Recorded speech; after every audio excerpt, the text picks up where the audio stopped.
Hello students, welcome to Gyanjyoti coaching centre. Gyanjyoti coaching সেন্টারের পক্ষ থেকে তোমাদের সকলকে জানাই আরো একবার স্বাগত।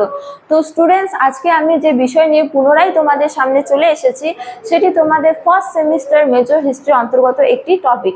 তো আলোচনা শুরু করার পূর্বে তোমাদের একটা ছোট্ট ইনফরমেশন দিয়ে রাখি। তোমরা যারা এখনো আমাদের সাথে যুক্ত হওনি কিংবা হতে চাইছো, তারা উপরের এই দুটো নাম্বারের মধ্যে যে কোনো একটিতে যোগাযোগ করে আমাদের সাথে যুক্ত হতে পারো। চলো আর দেরি না করে আমরা আজকের আলোচনা শুরু করি।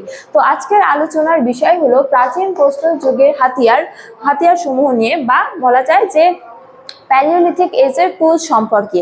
তো প্রথমে বলা যায় যে প্রাচীন প্রস্তর যুগের মানুষেরা ছিল মূলত খাদ্য সংগ্রহকারী, অর্থাৎ খাদ্য উৎপাদন সম্পর্কে তারা ততটা অবগত ছিল না।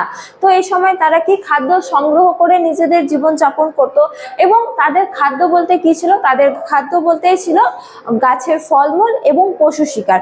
তো এই পশু শিকারের জন্য প্রয়োজন ছিল কি? হাতিয়ারের। তো এবার আমরা আলোচনা করব যে প্রাচীন প্রস্তর যুগের হাতিয়ারগুলির নির্মাণ কৌশল নিয়ে, অর্থাৎ কি দিয়ে তারা এই হাতিয়ারগুলি তৈরি করত। তো এই ক্ষেত্রে বলা যায় যে প্রাচীন প্রস্তর যুগের মানুষেরা মূলত কোয়ার্টার্স জাতীয় স্বচ্ছ পাথর দিয়ে হাতিয়ারগুলি তৈরি করত। এবার আমরা আলোচনা করব এই যুগের হাতিয়ার বলতে কি ছিল।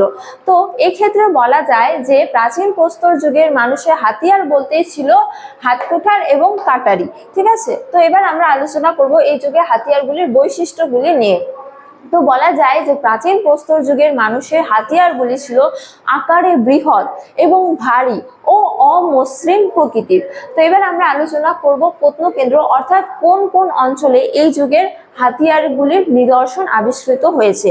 তো বলা যায় যে ভারতের প্রায় সকল স্থানেই কম বেশি এই যুগে হাতিয়ারগুলির নিদর্শন আবিষ্কৃত হয়েছে, কিন্তু দক্ষিণ ভারতের মাদ্রাজ অঞ্চলে এই যুগের অধিকাংশ হাতিয়ার আবিষ্কৃত হয়েছে, যার মধ্যে অন্যতম হলো হাতকুঠার।